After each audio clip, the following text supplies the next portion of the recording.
Welcome to Data Visualizations that Convey Meaning, a webinar for leaders in the AmeriCorps Vista program.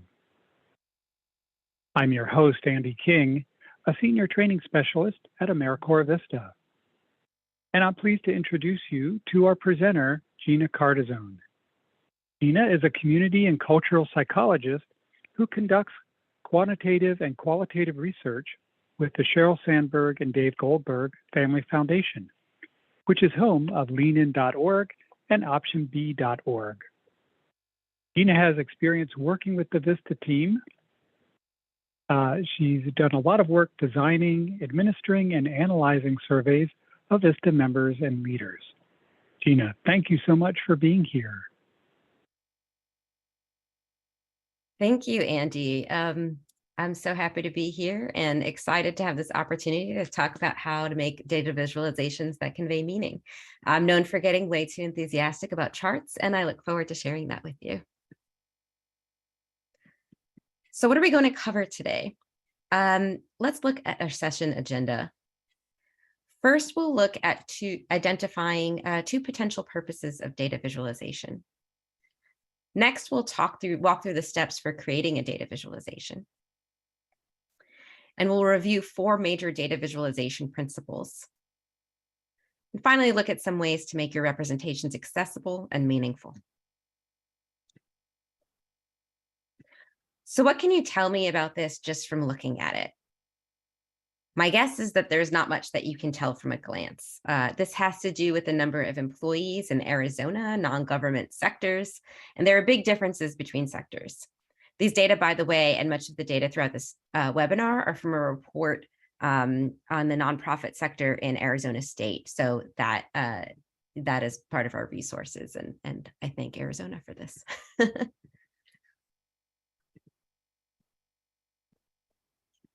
All right, now what can you tell me about this chart? Right away, you can see some things more clearly. Retail trade is the sector with the greatest number of employees, while mining, quarrying, oil, and gas has the least. However, there's still a lot of information to take in, and it's hard to know what's important. Now, what can you tell me about the data? We see here that nonprofits are Arizona's 5th largest non-government employer. Of course, the title helps, but the visual has also been redesigned to draw attention to and reinforce the main message. Now I want you to tell me why. All right, so we have a quick activity in which you can respond to Gina in the chat. To open the chat, click the little speech bubble icon at the bottom of your screen. So as you recall, Gina showed 3 visuals, a spreadsheet, a chart, and then a redesigned chart. What made the last one easier to understand? So again, type your thoughts in the chat about what made this last visual easiest to understand. Make sure you're sending it to everyone.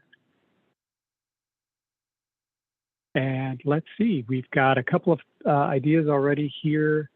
The header points directly to the main idea, selective use of color, there's a legend added. A bar chart was a helpful way to illustrate it. Many of you are pointing out the color as well as the legend, putting them in order of decreasing size. Great, a lot of ideas coming in quickly. Wow, you all are fast.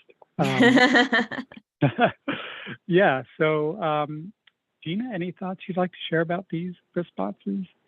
Yeah, you definitely got the key points. You know, obviously the header was changed, but also the selective use of color to reinforce the header. These were ordered and arranged and changed from vertical to horizontal, which made it a little easier to read. There was direct labels. Exactly. You're completely right. I think you got everything. It was arranged to be readable. It was arranged to be from top to bottom. The color was used to reinforce the main point, and there was a key message. Not only were the bars labeled, but also there were numbers labeled, so we could get rid of the grid lines that might be distracting. And so you know, and the hope is that it is a little bit more aesthetically pleasing than the others. But the key point is that it's easy to read, it's easy to know what everything means, and it reinforces the message that you're trying to convey by ordering things and using color. All right. So thank you for participating in that activity. So what we're really talking about here is turning data into knowledge. Collecting and analyzing data is time and labor intensive. Data is useful only if people can make sense of it. Turning data into knowledge requires understanding and sharing meaningful insights. And just a quick note that when I say data, I usually mean both quantitative data, so that's numbers, or qualitative data, which can come from interviews or other sources. In this presentation, we'll use examples from quantitative data because that's where visualizations can often make the most impact. But there are some really interesting ways to visualize qualitative data, and you can explore that in the resources and elsewhere. So why is data visualization a good way of conveying meaning?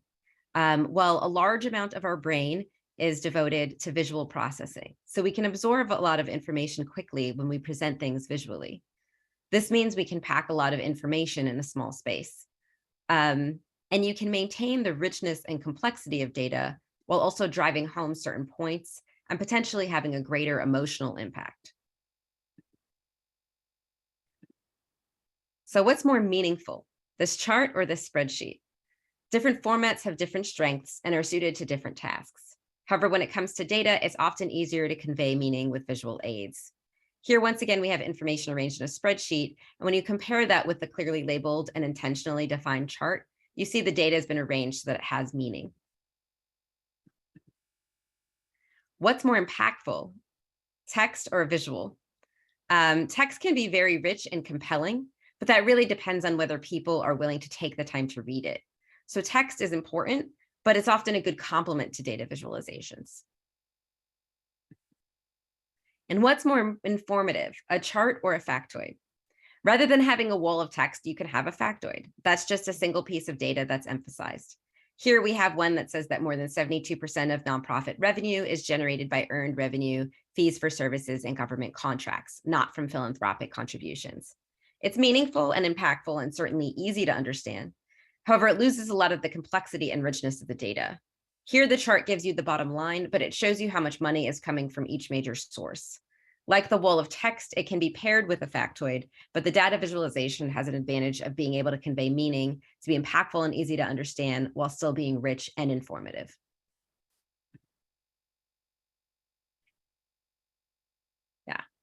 Yeah, that wall of text, it can be, I think text, if you take the time to read it, can often be extremely informative and impactful, but that depends on people actually reading it, right?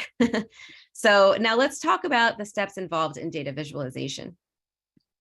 There are two phases to the process.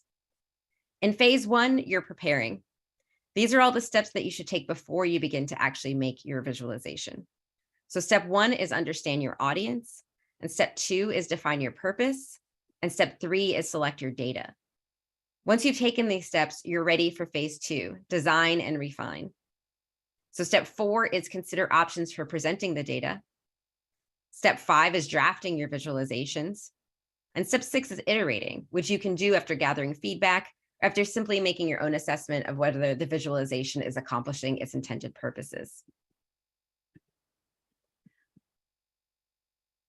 First, and we'll definitely get to defining your purpose. So first, we're going to go through phase one, prepare. The first step, as with many other things, is to understand your audience. Who are you trying to reach?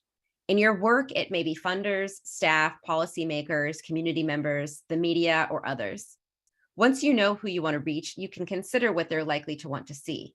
How technical is your audience? Do they want to know more or less? Do they want to know your point of view or just the facts? And always consider accessibility. Before we move on, I'd like to learn a little bit about the audiences you work with. All right, so this is an opportunity for us to hear from you again. So we'll use the chat for this activity. We'd like you to share out what kind of audiences are you working with, or what kinds of audiences might you be sharing data with?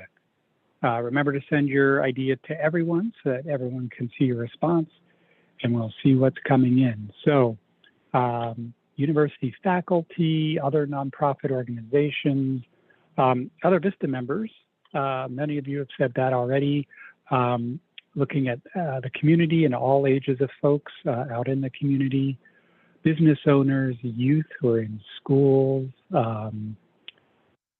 more nonprofits and partner organizations, more students and youth in schools and other programs. The media, a couple of you have mentioned communicating and sharing data with the media, local governments, donors and sponsors, often a big one, school districts. Wow, lots of different types of organizations and audiences represented here. Yeah, wide variety, even more than I expected. So Gina, any thoughts about this array of audiences that we're seeing? Yeah, thank you so much for sharing all of this. I am also kind of amazed. I expected to see some of these, but there's a wide variety, and it goes to show why it's so crucial to understand your audience, because it is different. You know, some people said all ages, or, you know, low income communities or university leaders. And many of you have to work with multiple audiences. And so you need to have either multiple visualizations or ways of presenting information for those different communities, or sort of more all-purpose tools that you can use across a wide range. And so, but you know, the first thing is you have to keep in mind who it is that you're working with. So it's great to see what kind of audiences you're sharing data with. Thank you.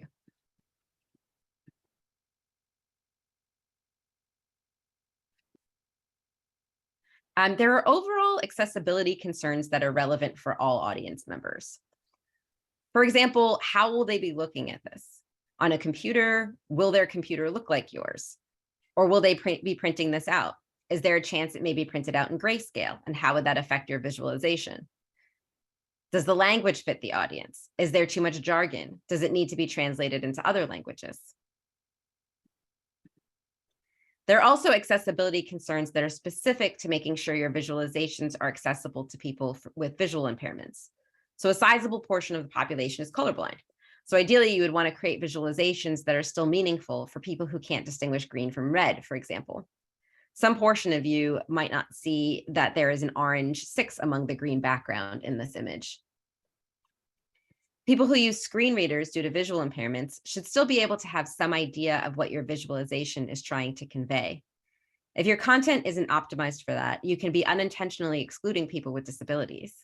At the very least, this means using clear labeling, but there are additional steps you can take, especially when working with web content, that can help ensure that people have equal access to the information that you're trying to share.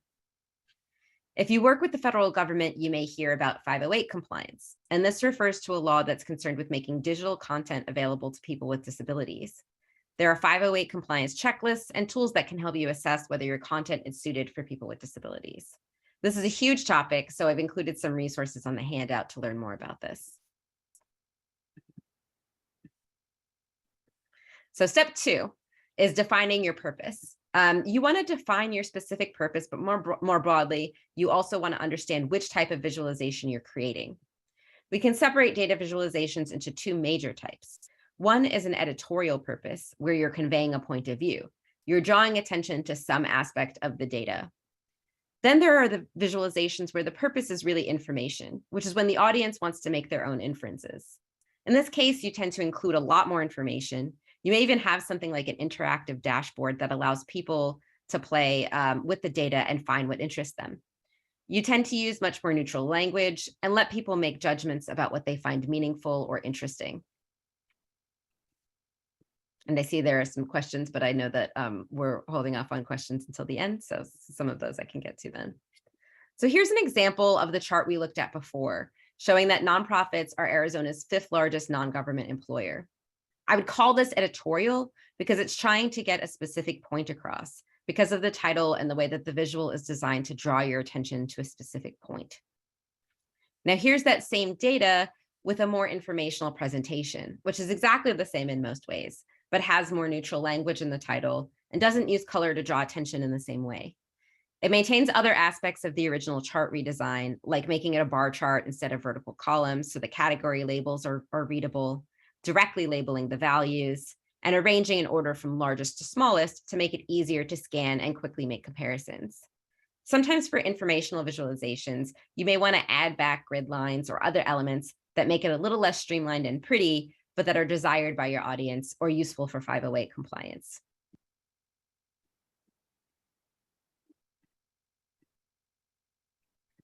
So step 3 is selecting your data. There's usually too much data, especially when you're creating something that is editorial, and so you're trying to convey a point of view. A lot of your process is going to be about what you choose to share and what you choose not to. So what will you include and what will you exclude?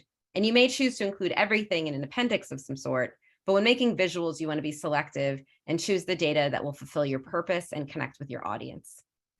You may also want to look at whether there are group differences or trends over time that you want to show. And consider whether additional analyses are needed first. Often data is not compiled or formatted in the most useful way, so your preparation may include things like combining categories, playing with the way that data is formatted, or in some cases, even doing statistical analysis. For editorial visualizations, one useful exercise is asking yourself a question. If you were going to write a headline, what would it be? And we can think back to our example being that nonprofits were the 5th largest non-government employer. Returning to the example chart we showed before, during the preparation phase, we may know we want a headline that emphasizes that counter to popular thinking, most nonprofit revenue is not actually from contributions and gifts. This helped us select a subset of data so that we could create a straightforward and easy to understand visual that supports that point. Alternately, the visual from the original report includes the same data on the left side, but then breaks down the category of earned income into things like membership fees and services or sales. This is a little more informative visual, but as you can see, it has more of an informational feel with lots of data and more neutral language in the title. Okay, so now it's time to give you a chance to apply what it is that you've just learned. So we've got a scenario for you. Suppose that you have collected data and you want to use it to convince an organizational leader to add more volunteers to a particular region. What kind of data visualization would this be? So select the best choice here. Would it be A, informational, B, editorial, or C, other? You should see a poll on your screen. So go ahead and just select the one and then click the submit button so that we can get a sense of your idea there.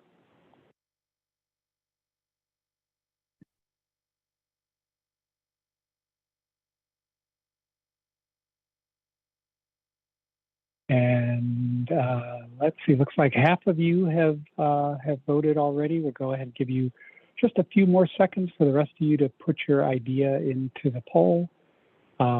If you've selected one but you didn't click submit, be sure to click submit so that it registers on our side. We'll be able to see it. All right, looks like about 3/4 of you have responded. So this is final call, last 3 seconds to submit your vote. We'll go ahead and close the poll and show the results. And here they come. All right, so looks like most of you, 68%, said that would be an editorial type of visualization, and that is correct. The correct answer was the editorial, right? Because you're trying to convince somebody of something. So that's the definition of editorial. Good work. Thanks for participating. Great, thanks. So now you're ready for the next phase, design and refine. Of course, like most creative processes, you may return to the previous phase to reconsider which data you're selecting or think about a new headline. But for now, you're ready to actually start creating data visualizations. So step 4 is examining your data and considering options for presenting it. One piece of this is deciding on the format. In this presentation, we'll mostly be talking about static charts, the kinds of things you would see in a report or slide deck. However, there are other formats like interactive dashboards or infographics. So then after you examine your data, you identify what kind of data you have. Are you comparing values across different categories? Are you looking at how a value changes over time or something else? Finally, you want to choose options for presenting your data that will best achieve your purpose, resonate with your audience, and fit the type of data you're working with. When creating charts, you need to know what works with your data and what doesn't. Look at this chart. Does it look familiar? This is exact same data we discussed earlier about private sector employees in Arizona. It's much harder to understand what's going on. Most of the time, a pie chart is not the answer. There's only a few times when it makes sense, and we'll look at that in a few moments. So let's discuss a few situations and how you can pick the best chart for your goal and data type. There's some information on this in the handout in case that makes it easier to follow along. Let's start with the goal we were just discussing. In this case, you want to show how many employees are in different sectors from the Arizona set. This is categorical data because you're looking at numbers in different categories, and it's a simple comparison. The best way to portray this kind of data is usually a bar chart, which can be horizontal or vertical. Vertical bar charts are sometimes called column charts. There are also variations on bar charts, such as lollipop charts, but these variations may need special customization, so we won't get into that here.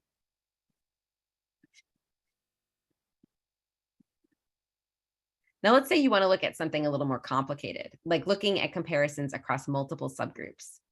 For example, using some data from the Women in the Workplace report I work on, let's say our goal is to look at microaggressions or everyday bias experienced at work by gender. We're using two genders here to draw comparisons, but we know that gender is not a binary.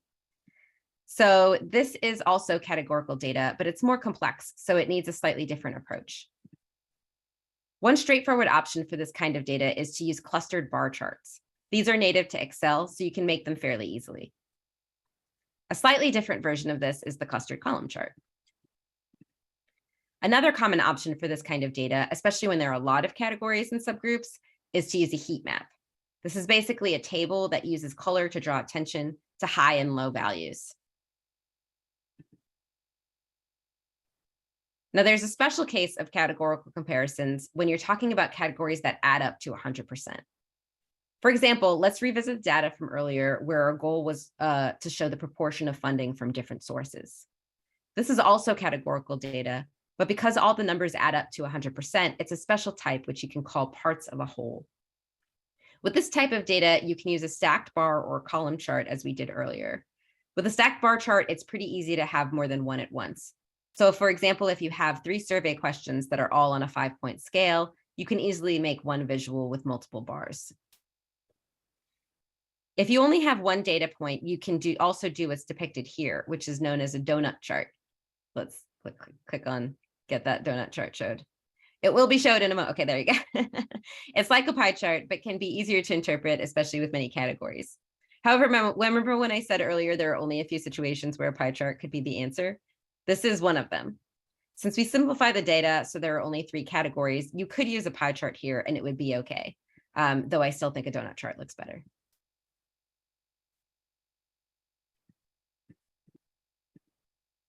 Finally, we have change over time. This refers to data that shows data over multiple time points. So for example, let's say your goal is to show how many Vista members there were in a region over the course of several years. This is also a single comparison, but because it's looking at change over time, there are some conventions for how to represent this kind of data. If there are only a couple of time points, you could use a bar chart. If you're looking at several time points, your best choice is usually a line chart. Here you have a line chart with fake data comparing the number of Vista leaders in Group A and Group B. I've made one of the lines dashed, so you have one more way of distinguishing them if you're looking at them in grayscale. There are many other types of data and chart types. For example, for non-categorical data, you may want to look at scatter plots. However, the ones that we just covered are among the most common types of data you'll encounter in your work.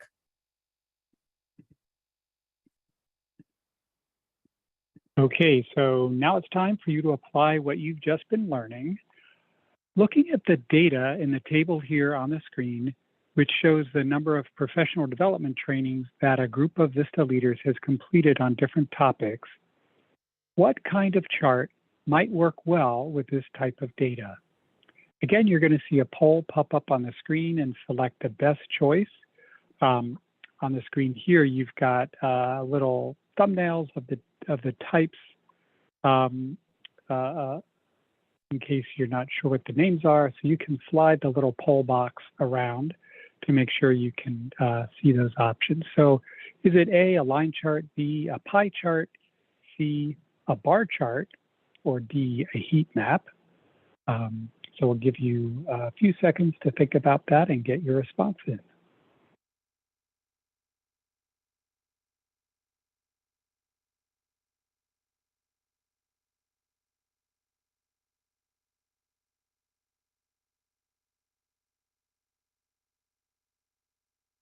Looks like a little more than half of you have participated so far.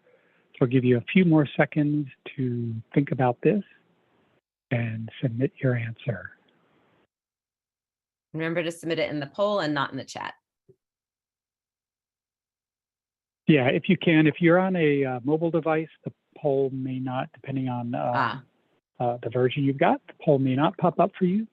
But if you're on a computer, the poll is the easiest way to do it.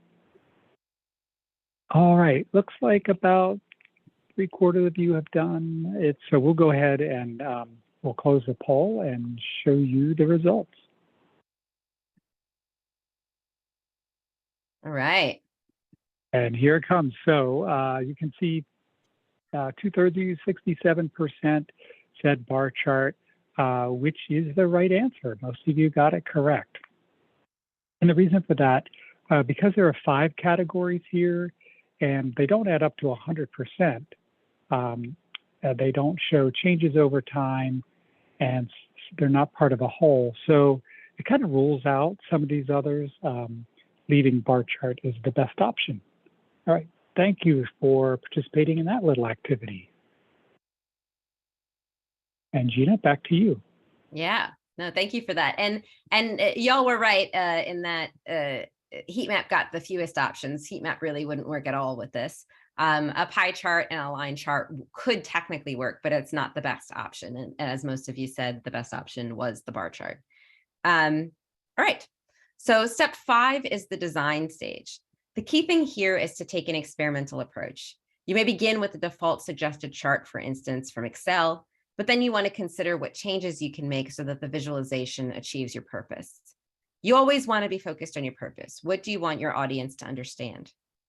If you have an editorial visualization, try starting with the headline. When designing your chart, it helps to consider some basic principles of data visualization. So what are the principles of data visualization? Again, you'll find some of this in the handout. First is to know what formats, for example, what chart types work best with your data, which we just covered. Less is usually more. Use color effectively, and always put the audience first. These are not exhaustive, but if you get these 4 right, you can vastly improve your visuals. So less is usually more. You want to eliminate chart junk. In data visualization literature, you'll see the actual words chart junk, as well as complicated sounding things like data to ink or data to pixel ratio. These all refer to the same things, and no, there is no need to actually calculate any ratios. Basically, it means you want everything in your visual to be meaningful and eliminate unnecessary visual clutter that may just distract the audience. Think Marie Kondo, only instead of getting rid of things that don't spark joy, you're getting rid of things that don't add meaning. Here in this image, we see that 3D grid lines and non-helpful labels like 1, 2, 3 are all deemed unnecessary extra information. This is chart junk, and you should get rid of it. Ideally, you can get rid of legends as well and directly label whenever possible, which will reduce frustration and improve your audience's experience. There are exceptions to this, especially when you're making an infographic or something with a very strong editorial point of view. Sometimes it makes sense to add things that are not strictly necessary for giving people an accurate sense of the data, but that are there for emphasis or emotional impact. Additional lines or colors, or even complex visual metaphors can sometimes be worth including in an editorial visualization if they help get your main point across. This image was actually taken from a data visualization book as an example of unnecessary chart junk, but that's not actually fair. And there was later an article published about the ways that visual embellishment like this can sometimes make things more comprehensible and memorable. In this case, the purpose is not necessarily to give people accurate data in the most efficient way possible. It's to convey a message in an impactful and memorable way. And I think it's more successful at doing that than a standard chart would be. Next principle is to use color effectively. Color should enhance and draw attention, not overwhelm or distract. Here again, we have the chart looked at earlier, which uses color in a very purposeful way. Everything is gray except for the one data point that we want people to look at, showing that nonprofits are Arizona's 5th largest non-government employer. On the right, we have a variation that has more visual variety and looks pretty, but it's not drawing your attention to anything in an intentional way. And it's possible that it could be considered confusing because there's a repetition of colors that doesn't have any meaning. Our brains want to make meaning from patterns. So we may look at this and try to make sense of what orange means when it's actually not a category. So you could fix this by making every category a different color, and occasionally that makes sense, but would probably be visually overwhelming and not very useful. So if you have a lot of categories and you want to use different colors, probably this repeating way is the way to go, but it's better to think about what are you actually trying to use the color to say. And if color isn't meaningful at all, you could just make it all the same color. Generally, it's helpful to use multiple shades of the same color when there's a relationship between elements, and different colors when you have wholly different categories to emphasize the difference. But you want to be intentional about your use of color so it is still easy to look at. Finally, coming around to our prep work, during the design stage, you must always put your audience first. We begin with the audience in mind, and when designing and iterating, you need to continually remind yourself of the audience's point of view. First and foremost, you want to make it easy and accessible. Always try to put yourself in your audience's shoes and think about what it's like to encounter data for the first time. Ask yourself, what is it like to see this for the first time as someone who's completely unfamiliar with it? Sometimes we spend so much time with data that we forget what it looks like to someone who's unfamiliar with it, which is why it can be so helpful to get someone, even if it's just a coworker, to look at things. But you can also just exercise empathy and make sure that the basics are covered. For example, that labels are readable. You may also want to remember your specific audience. For example, colors have different meanings depending on your culture or even local context. I'm originally from New York, home of the Yankees and Mets, and even though I don't really follow baseball, I'll probably never be able to see the combination of orange and blue and not think of the Mets. When you're making for something for an organization you're working with, you may want to use the organization's colors. You'll see that Vista is very intentional about its color use, with the AmeriCorps blue and red often used in webinars and other materials. Step 6 is to iterate. So this goes in hand with the experimental approach. Your first version of a visualization is probably not going to be your final version.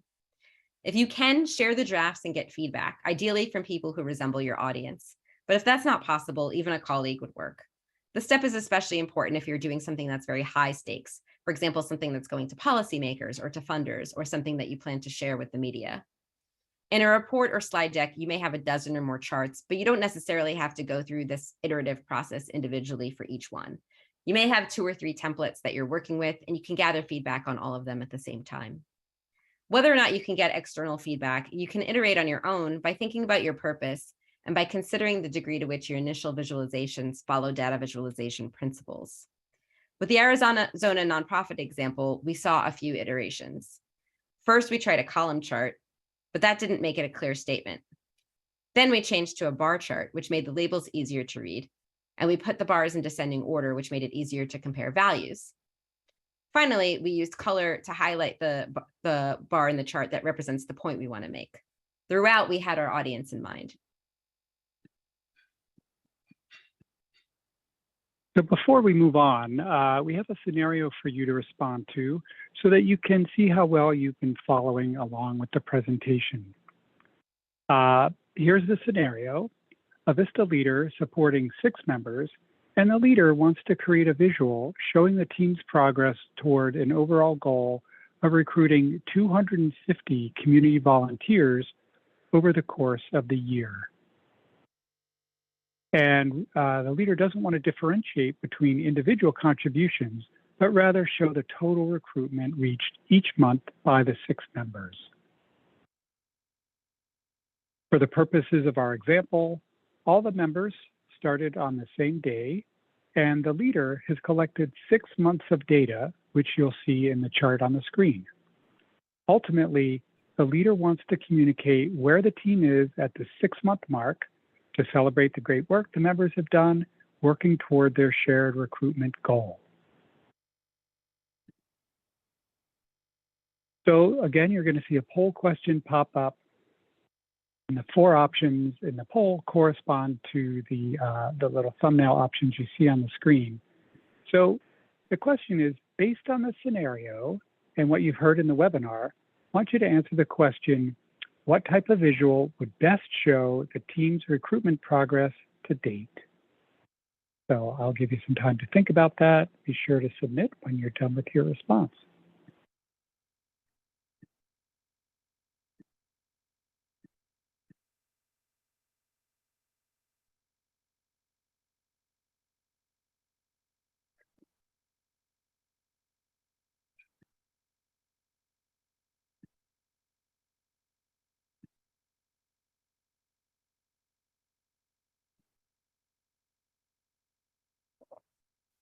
Oh yeah, someone pointed out that the this there is an error. It looks like heat map should be pie chart. I'll give you a gimme and say that it's not a pie chart or a heat map, so you can ignore those options.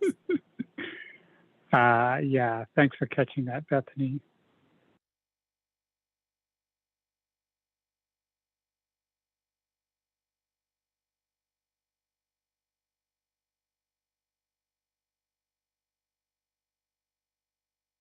Okay, looks like a little more than 2/3 of you have responded. I'll give you maybe 5 or 8 more seconds to think about it and get your response in.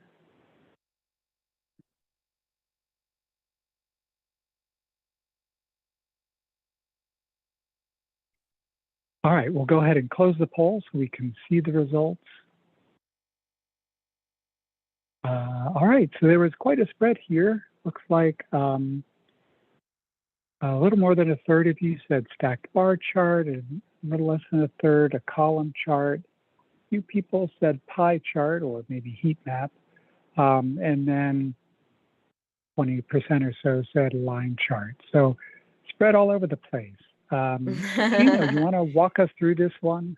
This was a tricky one, and it definitely, I'm glad that we simplified because we had an even more complicated example first.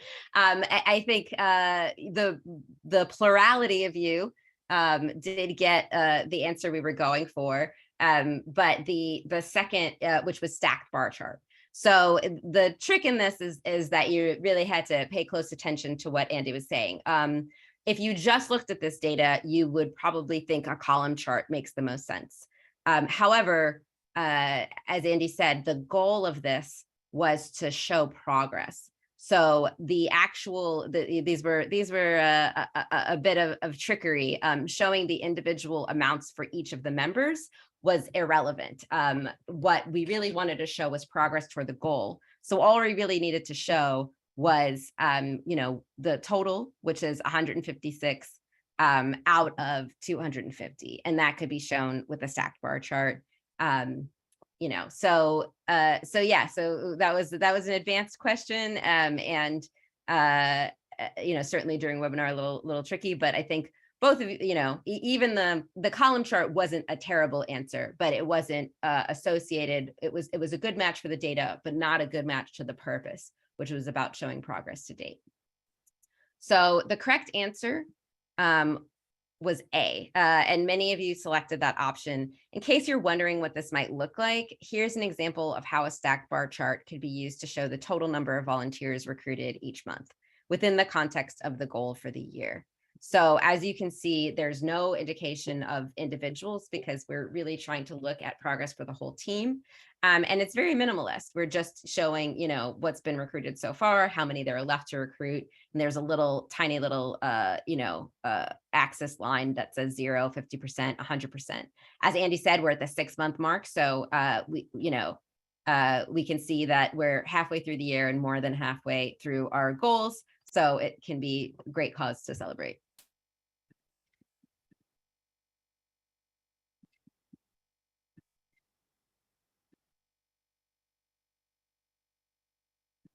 So let's go through a quick example of how to design a data visualization. Since we want this to be quick, we'll start with some of the preparation steps done. So what we have is the data. Here we're going to take a break from the Arizona data and use publicly available data from the Red Cross about its 2018 budget for Hurricane Florence. This is sort of a proxy for the kind of data you may work with at your own nonprofit, though your project budgets are probably not $50 million. For the audience, we're going to pretend that we want to share this budget data with a nonprofit board of directors. Our purpose is to show that the money will be spent, how the money will be spent, and that it will go to its intended purposes. So now there's one more step you need to prepare before you can get to design and iterate, and that's figuring out what your story is. So you may want to start with creating a headline, which can help you select the right data. Or you may start by selecting data you want to emphasize and crafting a headline from that. Or you may go back and forth between these actions.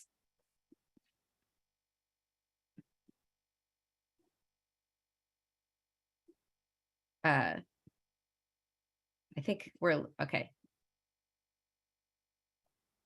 So sorry, I think I skipped ahead of going to the next. Let's say you've decided you want the headline to be about how most of the budget went to program expenses. You have a ton of data, but in order to get this headline across, you only need 2 data points: the percentage of the budget that went to program expenses and the percentage that went to other expenses like management and fundraising. So you create a new table that only has these 2 data points. Click Insert Chart and see what Excel recommends. And here, one of the options is a pretty straightforward donut chart that shows that program expenses far outweigh overhead expenses. You add a meaningful title and you consider it done.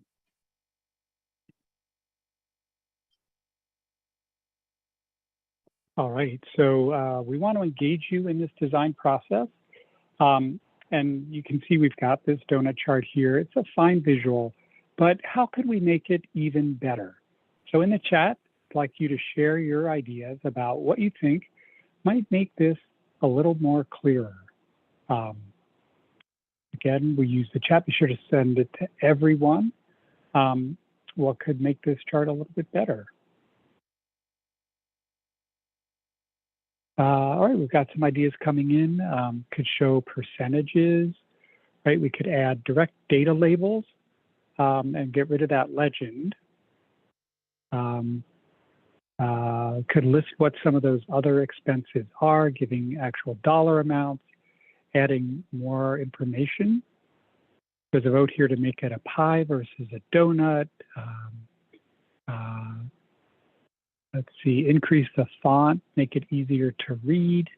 Yeah, a couple of you saying describe what some of those other expenses are. Many of you are talking about having direct labels, make a greater color difference, says one, and another says use only one color. So you know, lots of different opinions coming in here, which is great. And especially in the iteration phase, you can, of course, try things out and see how well they work. Let's see, a number of you have mentioned the heading or the title, so maybe clarifying that a little bit more than what is here, defining program expenses. All right, so that's just a snapshot. There are more answers than that, but Gina, just want to turn to you to see what maybe stood out for you. Yeah, sure. Yes. So thank you. I think so a lot of you got what sort of stood out for me in terms of the visual itself, which was you know, having a bigger font so that it's readable, maybe playing with the color a little bit to change the emphasis, and adding direct labels. There were some other pieces that, you know, people said in terms of changing what's in the title, changing or adding more information. And those are totally valid points. But I think, but what we want to do here is, you know, assuming the same headline and assuming that we want to keep the amount of information pretty streamlined, what would make the visual stand out a little bit more. And so when refining, think about data visualization principles, or think,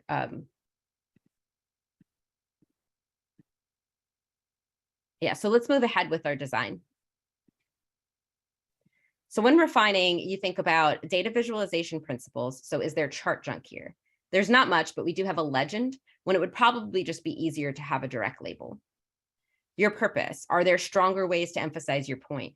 One thing that strikes me is that the little blue piece on top kind of sticks out and draws your attention, which is the opposite of what you want. You're trying to draw attention to the 91%, not to the 9%. So how can we change this so that the overall message that most funds are going to programs is what stands out? And then, of course, you want to look at accessibility. Is this readable for people who are colorblind? If you're printing this out in grayscale, is everything the same level of saturation? So it'd be difficult to actually see the difference between categories. So here's what happened when we started experimenting and iterating. We start with a perfectly decent, if unnecessarily mess-themed visual, but it's got some chart junk. The colors aren't ideal, and while the title gets to the heart of what we're trying to say, the visual sort of misses the point. Here we have an updated version where we've eliminated chart junk, adding direct labels. We then made the donut fatter so that it's easier to compare the two parts of the circle. Finally, we changed the color scheme so that's a little easier to see if you print out. And we've modified the colors and orientation to draw attention to our primary point, that most funding is going to programs.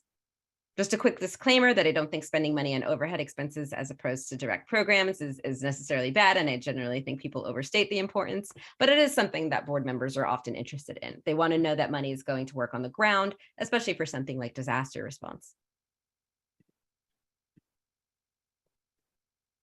And you could make it a pie chart. Like I said, I prefer donut charts. I think they're a little easier to look at. Part of the reason for that is because rectangular shapes are easier rectangle-like shapes are easier to sort of assess the area of. It's difficult to sort of look at a circle and automatically know that one, which slice is bigger, especially if you have more than a couple of slices.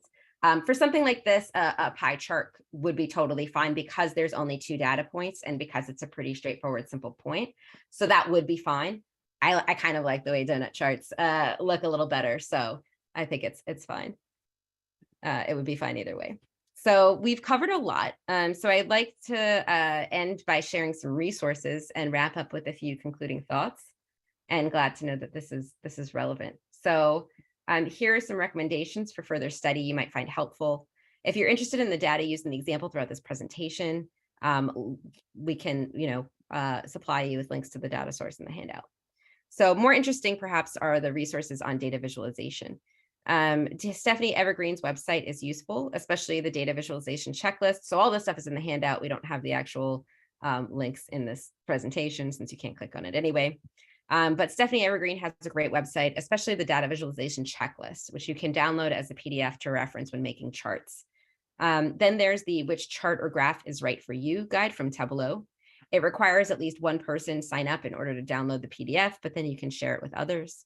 And for more information about accessibility, the Create section of the Federal 508 compliance website has extensive guidance for making sure that products, including documents and presentations, are accessible to people with disabilities. The same site also has a section on different methods for testing 508 compliance, which is especially important if you're making products that will be published by the federal government. Finally, there are several tools you can use if you want to experiment with more sophisticated charts that you can get from Excel or Google Sheets. Personally, I prefer to use Excel for a lot of basic charts. Everything that I created in this chart, or almost everything was created with Excel. And then Google Sheets is a great free tool that's not quite as robust as Excel, but can definitely enable you to make plenty of charts. But if you want to take it a step further, get a little fancier, you can use something called Flourish, which I've heard great things about, Data Wrapper, and Google Looker Studio, which integrates with Google Forms. There's a bit of a learning curve for that one. But again, these are for if you want to go past the typical Excel or Google Sheets.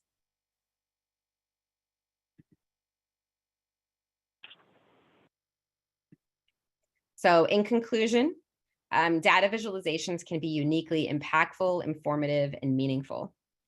There are 2 main types of purposes for data visualization, editorial and informational, and it helps to know which one you're aiming for. Making a data visualization includes preparing, designing, and refining. Finally, it helps to know basic principles of data visualization, like know what works for your data and what doesn't. Less is usually more, use color effectively, and always put the audience first.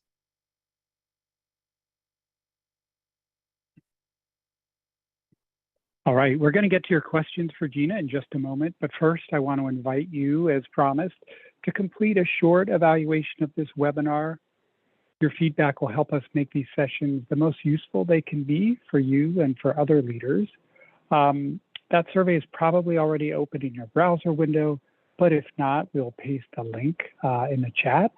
And I appreciate every single one of you who fill out those evaluations because I read every single one. All right, so let us take a look to see what questions you might have. If you've got a question, you can feel free to type it into the chat, and we will pose that to Gina. We have a couple of questions that came in during the presentation, so we're going to go ahead and start with those. So back at the early part of the presentation, Gina, you were walking through the steps. You talked about defining your purpose, and we had a question about if you could give an example of what a purpose might be for a data visualization. Okay, yeah, so and I think we did cover some of that, but there's two ways to think about purpose. So one is the overall purpose where we talked about editorial versus informational. Like, are you just trying to present information so that people can come to their own conclusions, or are you trying to convince them of something or draw attention to a specific point? And then, you know, more specifically, especially if you have an editorial purpose, what is the point that you're trying to convey? What is the hope for action at the end? For example, I work on the Women in the Workplace report. We do a lot of work on gender in the workplace. We're trying to create visuals that, you know, use our data to show that, you know, women are not represented in leadership well enough, and to point at some of the reasons why. So, so it helps to know, are you trying to convince someone of something? What, if so, what is that? Or are you just trying to present them with information? And if so, you know, what is it that they're going to be most interested in knowing? So that's what I mean by that. And hopefully that explains that question. Yeah, great. Thanks for going through that. A question about Section 508 compliance. Is that for all disabilities or just for visual impairments? That's a great question. And Andy and Bethany, you might be able to speak to this more than I can. My understanding it's for all disabilities. Obviously, when you're doing something like data visualization, you're more thinking about visual impairments. But my expectation is that, and you know, it also means, you know, for any kind of audio or video material, you're taking into account, you know, sensory, you know, hearing impairments and things like that. So yeah, it's about exactly right. Digital products. Yeah. Yeah, it is. Section 508 primarily focuses on electronic media, so websites and, you know, software and those kinds of things. But now that's really, those lines are blurring because everything is becoming, to some ways, digital. But it does talk about, you know, physical disabilities, sensory, lots of cognitive impairments, a lot of it. All right, a couple more questions. Gina, can you explain why you prefer donut charts to pie charts? So I went in on that. Like I said, it really is a personal preference. They're basically interchangeable. I think I don't know if this captures it well. Basically, like I said, it's difficult to quickly visually assess the area of a circle. You know, to know that if you have one circle and another circle, if you have multiple slices of a circle, you don't immediately go, that looks like about a tenth of that. You know, it's just a little bit less intuitive for humans. Whereas if you see a rectangle and it's, you know, at the 25% mark, you know, even if it's not labeled, you can kind of know that it's at the 25% mark. And maybe 25% mark isn't the best example because you could tell that with a circle as well. But basically, like, it's easier for you to, especially if there's multiple slices, to be able to assess that. And so a donut is kind of like a rectangle. It's a little more rectangular than a pie chart is. But I'm, you know, really splitting hairs here. It's a personal preference. They're interchangeable. They're both native to Excel. They're both easily equal to implement. And so it's totally your choice. A lot of data visualization people hate pie charts, but that's when they're misused. They're often misused, like some of the early examples that we showed, where you have a ton of categories, or where something's not actually parts of a whole, where a pie chart's just completely the wrong answer. But for something like what I just showed, where there's only 2 or 3 categories and it is parts of a whole, both of those options are fine.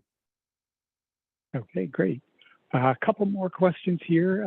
First up, what is a static chart? Oh, sorry. Yes, that unnecessary lingo. A chart, just basically a chart, and that's as opposed to meaning like a static still chart, rather than that's an image, rather than like a dynamic dashboard, interactive dashboard. So everything that we talked about today was really static charts, but there's a whole aspect of data visualization where you're not dealing with static charts, you're dealing with, dashboards or even videos, anything where there's some kind of movement or dynamism. But that's pretty advanced, and I don't expect most people to be doing that. Great, thanks. And you'll see there's a vote of confidence in the chat about. Yes, thank you, math teacher. Yeah. Yeah, not for pie charts. All right, and one more question. This is sort of another professional opinion. Someone said they're looking at data analysis software, which I know is a little bit different from visualization. Yeah. Wondered if you had any recommendations for either qualitative and quantitative data? Yeah, that's a huge question, and it really depends on your level of investment, both in terms of your time and expertise, as well as money. So if you have, for a lot of people, something like Excel or Google Sheets will do most of what you need to do. You can do basic correlations, you can do crosstabs, you can do pivot tables and all kinds of, stuff that will help you aggregate things. If you want to do really advanced, analysis, then you either have to devote time and or money into it. So you could learn a free tool like Python programming or R programming, if you're familiar and comfortable with programming, or if you're just interested in learning that. There's a great app called Data Camp, where you can learn a lot of programming for free, but like it takes a while. So that's like the long game. There's also SPSS, which has a side where you can program and also has more of an interface, an interactive interface for data analysis. But that's quite expensive unless you have a license through whoever you're working with. So it's don't play around with advanced analytics. Ask someone else to do it if you're not sure. But there's some things that you can do on your own. Certainly, like I said, a basic correlation, crosstabs, and sort of, but if you're trying to do like a multi-level regression or a factor analysis, like don't try to learn that in a month. Like you could do it, but you might do it very wrong. And when it comes to quantitative analysis, like there is no forgiveness. Like doing it wrong could mean that you are drawing conclusions that are the opposite of what the actual truth is. So you want to be very, very careful. For qualitative, a lot of times you don't need to get super sophisticated either, and unless you have a huge amount of data. And in that case, again, you're talking about working with specialized data. There's you can do hand coding in a doc, or in even printing it out, highlighting things. Like that's an easy way to do it. You can use Excel or something like that, especially if you're coding open-ended questions that are like in a survey as opposed to interview data. More sophisticated tools include things like NVivo, which is quite expensive, but then there are sort of versions of NVivo, I can't remember off the top of my head, that are alternatives to it that are free for different platforms. So again, like it depends on what your interest and expertise is. If for most purposes you can use the tools that you already have, you don't need specialized tools for a lot of this stuff. All right, sounds like it gets complicated pretty quickly. Yeah. Well, that's all the time we have. One more question. How do you create heat maps via Excel is with conditional formatting. So just look up conditional formatting and that will show you how to make a heat map. Sorry to interrupt you, Andy. Okay, awesome. Yeah. Thanks for getting that quick answer, Gina. Just a couple things before we wrap up. I want to take this opportunity to invite you all to our next webinar. It's a little ways off. It's going to be on March 23rd, and we're going to look at recruiting members and how Vista leaders are engaged in member recruitment. Watch your inbox, you'll get an invitation for that. And I want to take this time to say a huge word of thanks to you, Gina, for all your work on this. Gina Cartazone of the Sheryl Sandberg and Dave Goldberg Family Foundation. You've brought a lot of expertise to us today. I also want to thank our production team, Stephanie Natoli and Steve Gray, as well as our captioners for their support. And thank you for joining us. You're the reason we do these webinars, and we hope to see you again. Thanks so much. Yeah. Thank you, Andy, and thank you so much, everybody. Yeah, thanks, Gina.